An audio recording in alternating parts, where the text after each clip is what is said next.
Hi, I'm Jim and this is Jim's Fix-It Shop, and today we're going to put the deck back on this machine and bring it over to my father-in-law. He's been waiting for it.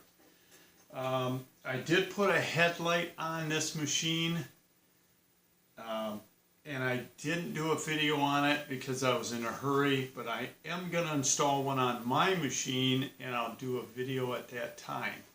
It's a really nice die-cast aluminum housing. I can tip this down a little bit. It's LED lights, so it doesn't take much voltage out of the battery at all. I was going to clamp it around the steering column like I did on my 33-inch, so when you steer, it turns and shines the light in the direction that you're going to be going. But because of this foam tube on here that turns, the headlight wouldn't stay positioned where I wanted it. So I think I'm just going to mount it solid on the front, and it should be bright enough that it should illuminate everything pretty nice. So let's throw the deck on, and I've got to hook up the battery, and we'll put the belt on and show you how to adjust that. So let's move the camera and see what happens. Okay, now this is a machine I bought that had the damaged deck. It had a big slot cut right through the front right here. Took it over to the father-in-law's. He welded them up, put a piece in the bottom where it was missing out of the lip down here, and ground it all down and threw some primer on it. I brought it home and put a little red paint on it. It doesn't match perfect, but I don't think it's going to matter too much. We're going to slide this under here and we'll get it hooked up.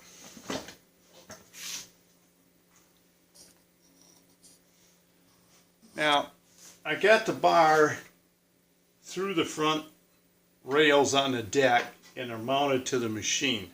Now in these particular machines, some of them have two different holes under here that you can hang the deck from to get it a little higher or a little lower. I can take you over on mine and show you a little easier than I can on this one. Okay, this is going to be a little hard to see, but this is the deck. These are the two rails that mount to the front of your machine. And you can see right here, if I can get the camera aimed, here's the bar that holds the deck up. And on this machine, kind of hard to get this camera where I want it, you can see there's two holes. There's one here and a bar's in the other hole. They're only about an inch different. So it's not going to make a whole lot of difference which hole you put that into. Now we can hang the back of the deck, get this belt down out of here. I had it stuck in these cables to hold it out of my way.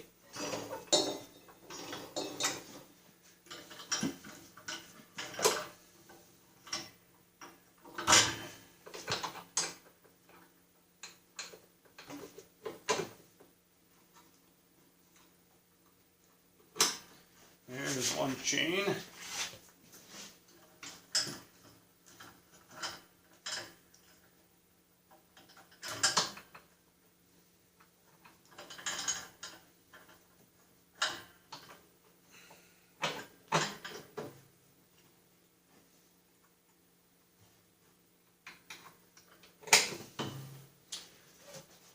There, now it's hanging on there.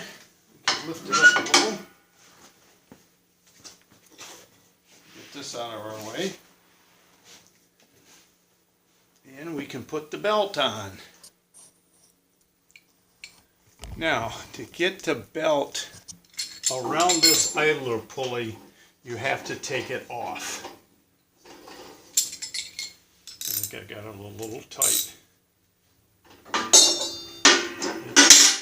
It's a self-locking nut.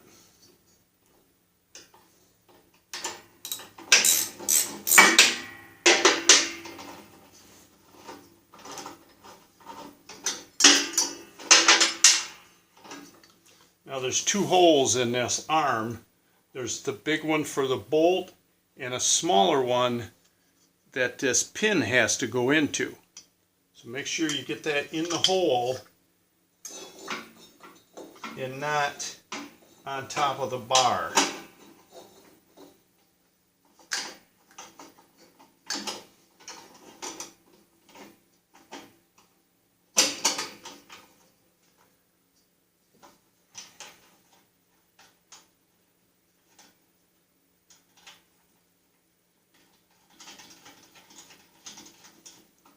Some of the stuff's a little hard to get to.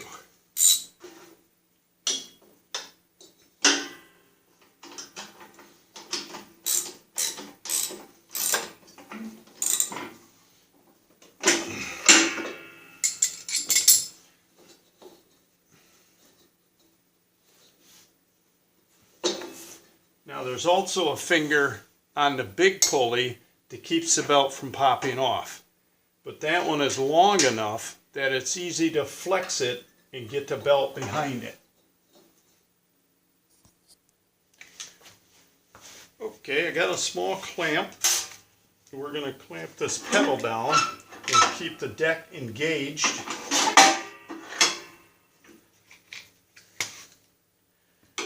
So I can check the clearance that I have between the belt.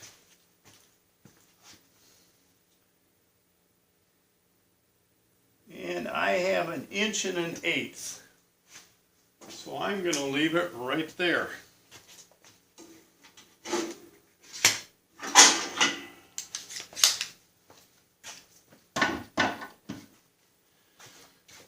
Now what we've got to do is hook up the switch for the mower deck. Now when you put the wire up through the bottom of this rear case, and the safety switches are up here, or the plugs for this safety switch, when you get it through the hole, you're supposed to double the wire over like this and put an elastic tie around it. That way it can't pull back out of the hole and unplug itself,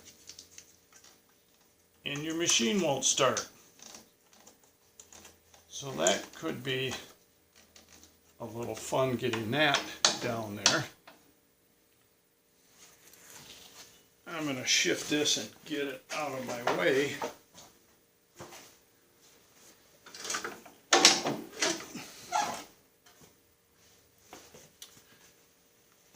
A little more room down here to work.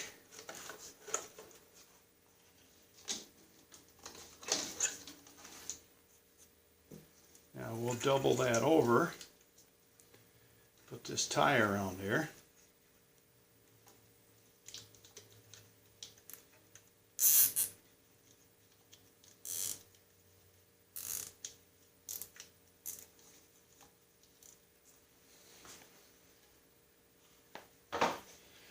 And you can cut the end of the tie off if you want to, or just leave it in there. Now I did label these when I took this apart, so I could get them back on here right.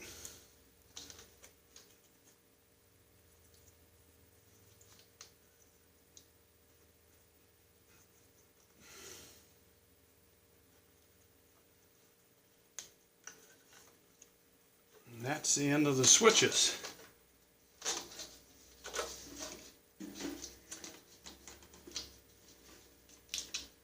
And I think I want to put a tie around that wire. Now I hope you can see this, but this wire is a little loose. They got plenty of wire here, and I don't want it to get caught in the belt. So I'm going to take it and tie it to this support arm and keep it out of the way with another elastic tie. And we can cut that off. Now we can put the cover on here.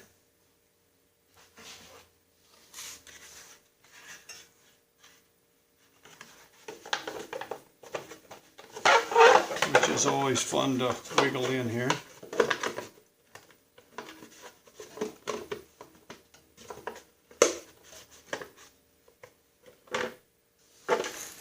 And it has to snap on these little pins that are sticking out. There. Now we can try to wiggle this cover on. Sometimes this is always fun.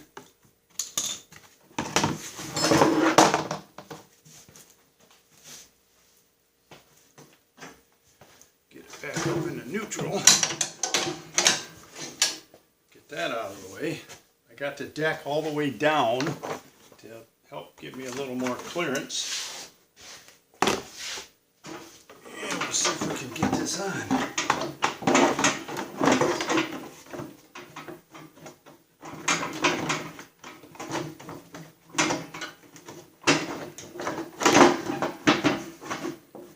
Gotta admit, them go on a little bit easier than the old ones did.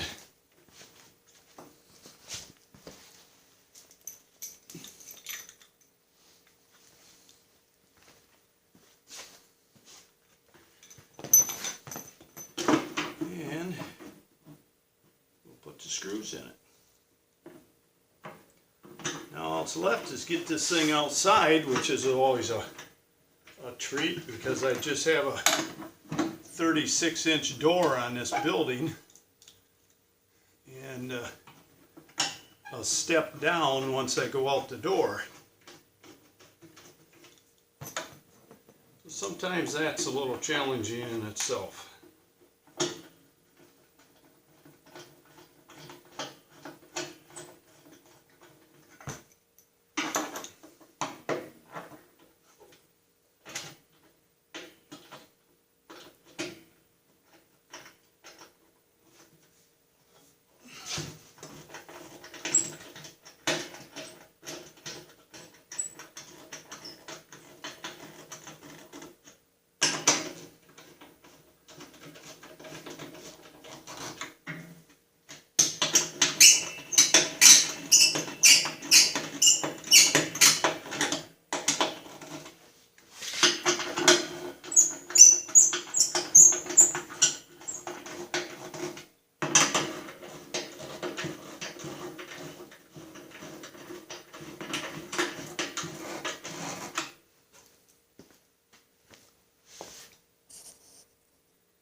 Now this machine originally had a very small battery in it.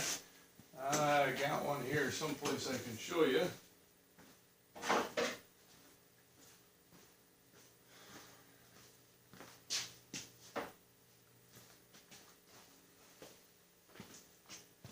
This is the original battery that came with them, and compared to these, they're a whole lot smaller. They're made to fit up inside of there like the other side, and this plastic cover go over the battery. Well, these are a lot more expensive, they're a lot smaller, and they don't hold up as well.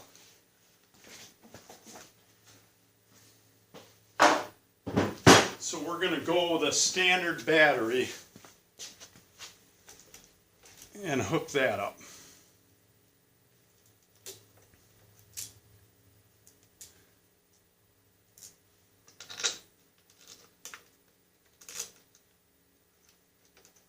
I think maybe I want that washer on the outside.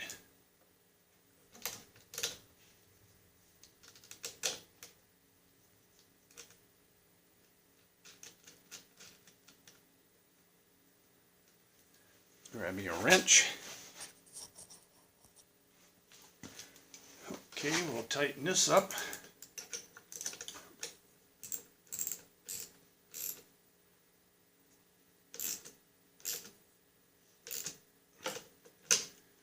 And that should do it.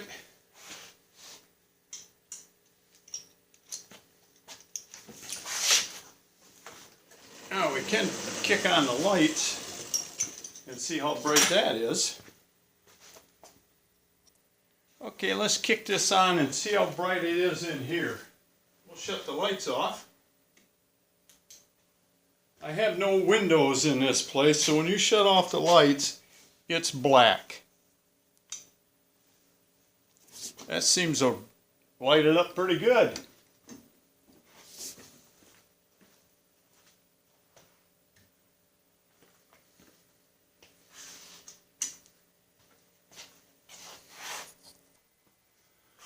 Well, that's it. The deck's on. It's still level because it was before. The belt is still adjusted the way it needed to be. We got the cover on. We got the safety switch hooked up for the mower deck. You gotta have them. We got the new battery in it and hooked up. New air breather. Cleaned the carburetor. I haven't shown that one yet. We had a small accident cleaning the carburetor. I might show that anyway. What the heck? We're all human. So this one's done. I got a couple woodworking jobs I have to do. Then this winter, we're gonna tear into this one. This is the 2012 that I bought that's in remarkably good shape. But I wanna make sure there's nothing wearing out on it like I did to my bosses. So I'm gonna be completely disassembling this thing, including I want to work on the engine. We're going to pull the bottom of the engine off and make sure that the two bolts that holds the rod cap onto the rod are tight. 90% of the engine failures that I have found from Briggs & Stratton are caused by them two bolts vibrating out. Let me get you a part. Now the part I'm talking about that Briggs & Stratton doesn't use anymore, Tecumseh still did when I bought this rod to rebuild my snowblower. And of course I dropped it. This is the part that most engine manufacturers quit using. For one thing, it's called a dipper, and this little end on here, when it's on the rod, swings around and splashes oil up into the engine to lubricate the rest of the parts.